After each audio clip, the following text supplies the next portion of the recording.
Production funding for Behind the Headlines is made possible in part by A2H, engineers, architects, and planners, creating an enhanced quality of life for their clients and our community. More about A2H's services and markets is at a2h.com. the WKNO Production Fund, the WKNO Endowment Fund, and by viewers like you. Thank you. The priorities and direction of the new City Council tonight on Behind the Headlines.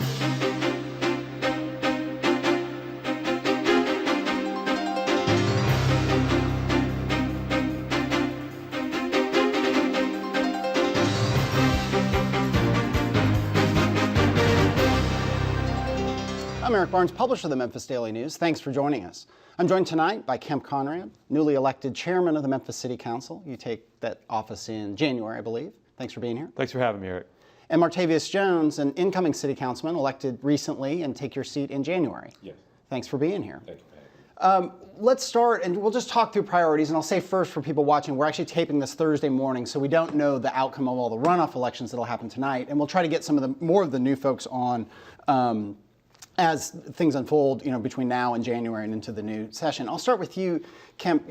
Your priorities: you'll be chairman in January, as I said. You'll have 6 new members or 7? 6 for sure, potentially 7. Potentially 7. Some people you've worked with for some time. Your priorities: what are the challenges? I think we know, but what do you see as the top challenges for the City Council next year? Well, I think the one main thing I'm going to focus on is collaboration and teamwork with my new colleagues. Congratulations to Councilman-elect Jones. Thanks. But really making sure that we've got a great unit working together and making sure that we're collaborating and working well with the 7th floor on as many joint priorities that we can work on. By which you mean the mayor's office. The mayor's office, that's right. So I think the last several years have regrettably been characterized by a lot of just discontent, poor communication. We're never going to win as a city if the council and the administration aren't working together. And so that's going to be my main goal, number one. Number two, I think we're going to be challenged with some of the same issues as a city. Financially, we've got a large gap to still make up the pension shortfall next year. Economic development, jobs.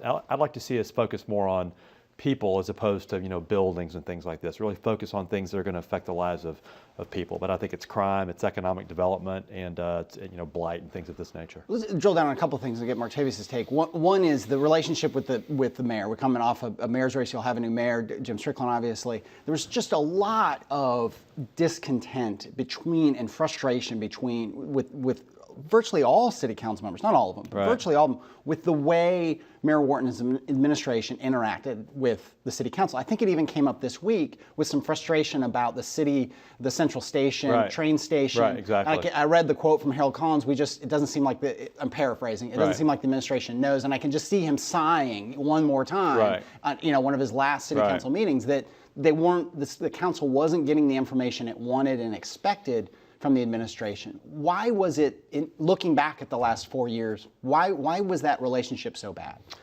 Well, I just think that the administration would tend to kind of go on things alone and bring the council in when they needed the council. I mean, the editorial board of the Commercial Appeal was more important than the people's whose vote they needed to get things done.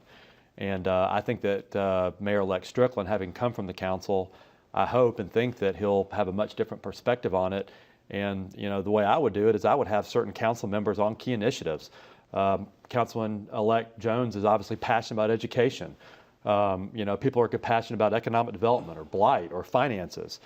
Get them on the team on the front end, and then you've got champions down on the council to help get things done and help rally right. the support of other council members. So I just think it's basic right. kind of communication and really seeing the council as a partner as opposed to someone who's, vote you need when important things come up. But Central Station is kind of a redo of the Redbirds deal. We've seen that movie before, and something's kind of half-baked, the council's not fully informed, and they want our vote immediately. It just doesn't work that way. It's a $55 million project. Right. What's with the city's money. piece? The city's piece of that is $600,000. And it's a matching grant. So it's That's maybe right. not to be flippant, but it's maybe less the amount than the where's the $600,000 going? It's not, I mean, you've voted on things that were huge multi-million-dollar projects and felt that frustration. The dollar amount wasn't big here, but it's, again, the lack $55 of, million is a pretty big dollar. No, the big, yeah, sorry, I didn't mean to say that wasn't, but the city's part of it was smaller Right. than some of the other ones. Right. But again, the lack of communication. Let's go to Martavis. You've been on the outside. You obviously were a member of the old Memphis City Schools Board on the show quite a bit during that whole consolidation thing, which we'll look back on that a little bit later in the show. What was your perspective as a citizen watching the mayor and city council relationship, and how would you like it to work going forward with this new mayor and as a new member of the city council? You know, I just saw in many instances that the council was on one page, the administration was on another. And I think that we the council and the mayor, we have to set the tone for this community and let them know that they're going to be working in concert with one another. I would agree with Chairman-elect Conrad that perhaps with Mayor-elect Strickland having come from the council, he can start off on a more collaborative page, working with the council going forward and some of the things and challenges that he's going to try to tackle. You heard Cam talk about some of his priorities. Your priorities as a new city council person will be what? First thing and I haven't taken a look at the current budget or what the projected budget would be, but I think I've read someplace maybe a $76 million shortfall that we may be facing this upcoming year. My numbers may be off, but the first thing that I'm thinking in the back of my head, how are we going to fill even if it's a $25, $50, $75 million budget shortfall? What are we looking at? It depends. It's you're a little deeper into it. You know, it's maybe between 25 and that number. I mean, it depends on where the revenues are, but it's a big number. A lot of it depends on kind of the healthcare and the projections, but call it $25 to $70 million. Right. I mean, it's probably 10% of the overall budget. Right. And that's to meet the regrettably the state had to step in because the city didn't do what it should have done on the front end, which I advocated for back in 2011. But making us simply pay the commitments that are out there as it relates to the pension. And have you had any conversation with, I mean, it's an odd situation now because Jim Strickland's on the council, but he's got a transition as mayor-elect, a transition committee. Do you have any indications from them yet about how they're going to approach the budget and what their priorities are going to be? Or is that kind of, that collaboration you're talking about, can that start now? Or is it just a dead zone where that kind of Well, I think that he's right now, he's got to build a government, got to build a team. So I think they're very focused on that. But I think in the past, at least I've been aligned with Jim on it's like a credit card bill, and you need to pay it down as quickly as possible. Regrettably, the current administration has been kind of still making the minimum payment. So either with these, difficult decisions we had to make on healthcare this year, the priorities have been spread out. It's kind of like a piece of bread and peanut butter, and we've kind of run out of peanut butter to spread it because we've been spreading it so thin. And because of that, we've got this huge payment now due. So the quicker we can make some other decisions, get our pension plan in order, the better it will be for the long run and for the next generation of Memphians. What is your take on the whole pension fight last year? And in terms of, I mean, the unions obviously have filed suit. There's tremendous discontent, if nothing else, particularly we hear about it among the police department, kind of demoralized. They feel like the budget was balanced on their backs. What's your take on that? When I'm having conversations with clients and we're talking about, hey, you need to put money aside for your retirement, one of the things that You're a financial planner in your non-political life, just so people understand. Thank you. Yeah. I pull out the obituary section and look at how long people are living these days. And so when the pension system was designed, the life expectancy somebody would retire typically at 65, they'd live to 67. Yeah. And you wouldn't have cities and companies having to pay this obligation for 20, 30 years. You look at the commercial appeal obituary section, it's common to see somebody living to 89, 94. And that's a burden that every pension system has to face, the longevity of it. So there's going to have to be some type of revision, especially when you do not have a growing or an increasing revenue source in order to pay those obligations. Yeah. So it's a challenge not only for Memphis, but I see other municipalities What do and you governments say? having that. So you talk about the challenge on the big picture and the funding and the revenue, but when I'm sure out on the campaign trail, and if not then, when you talk to an individual police officer or an individual firefighter, and particularly those folks who I don't think anyone disagrees that they do this kind of incredible work that many people don't do, what do you say to them individually when you say, look, we have to make change, the city doesn't have a growing revenue stream? How do you explain it to them as a person versus in aggregate, people get it maybe that, okay, we don't have that money, but one-to-one, here's somebody who's worked 10 years at the police department, promises were made, they put their life on the line. What do you say to them? Well, one of the things that I've noticed, I work closely with the federal government market, employees of the federal government. For law enforcement as well as, in some instances you do have federal firefighters, but law enforcement and firefighters, they don't necessarily have a separate pension plan, but their benefit calculation is a little bit different based upon the hazards that they have in their everyday lives. We don't necessarily have to have a separate pension plan for the first responders, but perhaps having a different calculation in how their benefits are paid. That's one of the things that I would ask that we take a closer look at. Sorry, I interrupt you. Haven't you talked about that before? Well, there are some differences now. The retirement age is earlier for public safety personnel. But I agree wholeheartedly, and there are other things that can be done now. The way we do paid time off, sick leave is the same across the board. Frankly, this across-the-board pay raises are ridiculous. You should pay, I think, people not only based on the job classification, but based on some metrics of performance. We rewrote the charter last year. I think 2/3 of the people voted for the charter amendment change that allowed performance to be a metric that can be used in city government. So the days have long passed when everybody should get a 3% pay raise, whether you're the best employee that's crushed it or the worst that needs to be let go. And we've reformed the civil service system to kind of make it easier. Is that what it takes? Is it a negotiation with the unions to make that change? Well, I think, frankly, that they're one of the reasons we are in this position. What has happened is, over time, past union leaders, who are just politicians too, and past political leaders have, in years where there could not have been pay raises, we're going to give you another holiday. We're going to give you 5 more sick days. And over time, it's become unsustainable. Yeah. But the challenge is, I have not seen, and we have tried to work with those folks. They're not willing to give anything, because if they give anything, they're going to lose their next election. And so that hasn't worked. And now we've got people like Mike Williams in the police union helping other cities come in here and recruit officers. I think that's a gross violation of the personnel policy, and he should be fired. And so what we've done in the past has now led to this. I'll give you another great example. Back in 2011, I wanted to and proposed that we tier retiree health care based on years of service. So if you're a 25, 30-year employee, you get your 70% subsidy in perpetuity. If you're 20 years, maybe you get a 60% subsidy. 15 years left, okay? The retirees and the folks that work for the city would kill for that right now. But back when I proposed that in 2011, they looked at me like a 12-headed snake. And so, because they say no to everything, they say no to simple paid time off reforms, we get in these situations where then we have to make drastic cuts, and it's regrettable. So that hasn't worked in the past.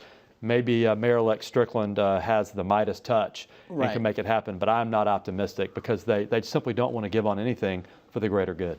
Let's talk about the police for a second again. Crime is obviously a big issue in the campaign season that we just got through. What can the city council do separate, or to the degree possible, separating it from this debate about pensions and so on, to refill the ranks of the police department? What do you support? What do you want to see happen in terms of, I think everyone agrees that there ought to be about 2,500 police officers that were now in the 2,000 range. How does that get fixed? Well, when I look at, and the last time I looked at these numbers, Memphis, as far as its public safety, the public safety budget is quite a bit larger on a percentage of the total budget than a lot of our peer cities. If you look at a Nashville, you look at a Charlotte. So and it's going to be an interesting conversation where we don't have the full complement of officers, but the statistics indicate that crime is down. Right. So before we increase an already disproportionate large budget for public safety, yes, we need to definitely make sure that Memphis is a safe city in which to live. We still need to take a closer look and drill down those numbers and say what's the complement that we should have. Do we need to get back up to 2,500? Is it necessary? And what are the budget implications for doing so? And what is your take on issues like Blue Crush versus or including community policing, the body cameras, the civilian, CLRB. Where's Bill when I need him? I forgot what it stands for, but it's a Citizen Law Enforcement Review Board. Thank you very much, Chairman Conrad. What is your take on those issues about how policing, because it's part of a national debate right now, changes in how the police interact with people, the people they are protecting, the people who might be trying to hurt the other people. What is your take on all that? Well, I think that technology is bringing a lot of this to the forefront. When I look and personally reflect on things, I say, well, how many crimes have been covered up by law enforcement in the past? And only because we have cell phone cameras and we have other technology that's able to capture these things. Now, it's not to say that that I have a mistrust for law enforcement, but it just has me to pause and wonder, well, how many crimes have been covered up because we didn't have these things? I think I'm an advocate for the body cams. Yeah. It protects officers, it protects their reputations, but it also protects citizens as well. As far as Blue Crush, the community policing, that's something that I'm really going to have to get up to speed in before. And the Citizens Review Board? I'm for it, yes. For it, okay. You were going to say something, and we'll move on from police. This is very important. I mean, one of the most important thing that we do and that we're going to be working on together is public safety. If we can't be safe as a community, we can't be anything, okay? We'll say a few things. I think we do need to get the complement up. Number one, we need to get more aggressive about recruiting as we were back in 2008, 2009. They had a great ad campaign. Billboards, radio ads. I was in Atlanta last weekend at the airport. They've got these great ads, become an Atlanta police officer. We are not doing that. The council put at least $500,000 in the budget this year. The administration, we've got to get more aggressive about recruiting, number one. Number two, we've got to be smarter about how we do things. We need to re-implement the PST program. Isn't that underway? And we should say what that is. That's where people who you don't take a uniformed officer they're technicians, to a minor, right? So you've got to light out. You don't have 3 officers that should be on patrol directing traffic, and then that PST crop is then our next generation of police officers. Number 3 is that started? I'm sorry to interrupt you. That is in the budget to start back up as well. Number 3, we've got to change the way we respond to false alarms. 98% of the false alarm calls are false. We spend about 20% of police man hours answering false alarms. So you take 2,000. 20%, boom, you're at that 2,400 just by redeploying those folks. How do you do that? I think the only way you can do it is go to a verified response system where people are also paying for that service first. We've tried to fix the current false alarm office. It's a disaster. It's very, very hard to do with collecting money and fines. It hasn't worked. I think so. That's an instant 20% productivity. Paid time off for both police and fire. First of all, people that say the city doesn't support public safety, the unions, we spend 2/3 of our budget on public safety, but we've got to do it smarter. I think we could pay our police officers and firefighters more, totally throw out the way we do paid time off, and we'd get more productivity there as well. So those are some examples right there of how we can increase and do a better job with public safety. All right, let's move to some of the other issues in the campaign, and there are issues right now, and there'll be issues into both of your terms. The pilots was a big one through the campaign, and it's in the news right now because there was a revision to the pilot that's being offered to IKEA, the big furniture superstore. Your take, we've never spoken about this, and I don't know where you stand on it in terms of your campaign. I did not follow everyone's campaign in this, I will readily admit, and again, Bill's not here today, so he could tell me what your take was, but on pilots, are they overused? Are they an abuse of power? Are they a necessary evil? What is your take on those? I think they're grossly overused. When I see comparisons of how many pilots Nashville has issued versus Memphis, we probably have 10 times more uses of pilots than Nashville is doing. But if you look at the economic boom that's taking place, now it's not one of those things that we can redo the pilots or undo the pilot program, but I would like to see some reform. I would like to see and I know I get quite a bit of pushback with this, but I would like to see pilots that are issued based upon the number of Memphians on the payroll. Companies that say, well, we don't have the talent here. Well, if we keep giving pilots, and if 1/3 of the workforce comes from Arkansas, 1/3 of the workforce comes from Mississippi, but 100% of the tax burdens is placed and left on the hands or left at the feet of Memphians. We can't. That's an unsustainable system. So I would like to see the pilot system. That tackles the unemployment rate for Memphians. It brings greater demand for real estate in Memphis, which brings up the gross receipts that we're talking about from a tax collection standpoint. But and Memphis is so uniquely situated. We border Arkansas, we border Mississippi. Right. Washington, D.C. is the only large municipality that I can think of that's similar. But you cannot live in Virginia and work in D.C. and not leave something on the table. Yeah. You can't work in Maryland and work in Virginia and Right. not leave something on the table. But isn't that, and I think I know where your take on this, Kemp, I don't want to put words in your mouth, but that certainly advocates for, there are very few advocates for the pilot system who say it's a great system. We've had few on the show said that we love this system, but exactly what Martavius said is that because we're up against Mississippi, which has these incredibly aggressive and free-flowing incentives for companies, and Arkansas, we're against two states that play by different rules. Are you and the pilots are a necessary, if imperfect, tool? Of course. I mean, no one wants to give away tax revenue, Right. but it is a necessary evil. It is something that's, all states use. Mississippi, frankly, is not that aggressive with it. It's just an easy process. And listen, everybody wants to hire more Memphians, right? Who doesn't? So what's the way to do that? I don't think the way to do that is to tell companies, well, you've got to have a certain amount of people here because they're going to say, we can't guarantee it. So they're going to go Right. to the path. And that's why Mississippi has created thousands of jobs. It's one of the fastest growing counties year after Right. year in the country because it's just an easier process. Now, should those companies be held accountable on the back end? Absolutely. The Chamber did a study when I came on the council in 2008. Memphis and Shelby County had been absolutely categorically redlined by the economic development and site selection community because they had a residency requirement, which was, I think, illegal, saying you had to have X% of your employees that lived inside Memphis. And no company can guarantee that or force people, where they were going to live. Well, and then we changed that, but the Chamber did a study and they said that I think 75 or 80% of the people were going to live anyway where their company was domiciled, because people obviously want to live close to where they work. And so when we have forced all these companies and down in North Mississippi, that's why they're growing faster. So I think what we need to do is do the hard work of making Memphis a place where people want to live, making it safe, having great quality of life, great education, great parks, and then making it simply easier, not having this, confusing black box where you got to go hire these attorneys to do all this, have it simple. That's all North Mississippi does, is it's a simple process. And they have seen a great flourishing of economic development and jobs and residents out of that. Let's go to other issues that came up in the campaign. One was MATA and transportation, which we haven't talked about enough on this show, but people very frustrated by the state of the bus system. I mean, and MATA, we've had Ron Garrison on before, and he's talked about, and people who look at this carefully look at it and say, Memphis is a massive city, and so the number of buses and bus routes per population, it's not a simple problem.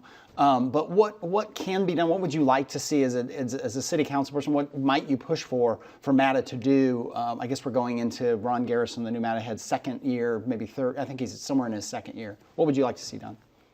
Just the overall footprint of Memphis is going to make, we probably would need at least 2 times the number of buses to really have a more efficient, an efficient MATA.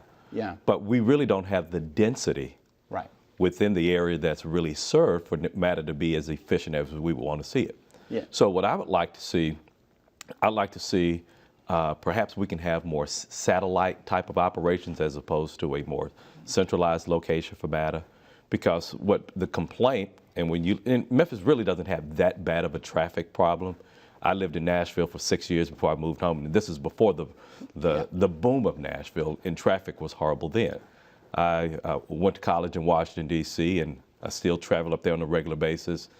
We do not have a traffic problem here, but we do not have the density to really support it. We need to do things to bring back population to the inner city, to the central city, in order to support it. But when we look at it's not an easy solution. And it's expensive. It's very expensive when we look at the footprint of Memphis. You want to say something about transportation? Well, I mean, I agree totally. One of the challenges we face as a community is over time we really haven't grown. We've annexed and we've simply migrated. Mm-hmm. So, and we've got all the infrastructure. I mean, we could pile another, probably 1 million people in Memphis proper and be fine because of all the infrastructure. That's a great point.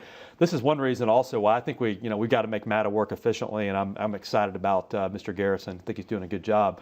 This is one reason why I push so hard for transportation network companies to be in Memphis, Uber and Lyft. And if you look at the future of public transportation, if you look at what they're doing in places like San Francisco, LA, and New York, what technology has done to be able to aggregate demand is you can actually make commuting affordable and easy. And so if we can get enough people using those services, enough people driving, which by is a great way to create wealth in this community, people driving in their free time, you can make commuting affordable. And I think, frankly, that is where, if you look 10 years out, that's how people are going to be traveling around, is using that, where you don't have just taking a Lyft or an Uber with one person. You've got 3 and 4 people in a car going places, and the technology allows for that. We have about a minute left, and you were something of a regular on the show back in the day of school consolidation and deconsolidation. When you look back now at how things shook out some years later, what are your thoughts?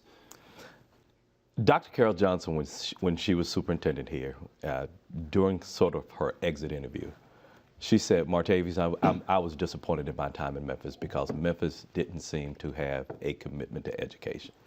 And I still find that to be the case now. When I think I saw something recently that said that Shelby County Schools has had to cut $250 million from its budget. So the obligation of education is a county responsibility, but it doesn't mean that Memphis cannot invest in its youth. We can have, what would be ideal if Memphis could be the largest after-school provider.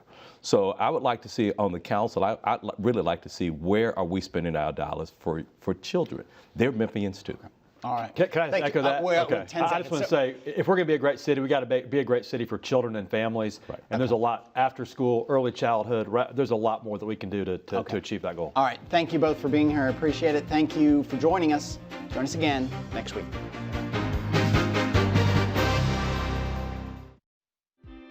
A2H, engineers, architects, and planners, creating an enhanced quality of life for their clients and our community. More about A2H's services and markets is at a2h.com.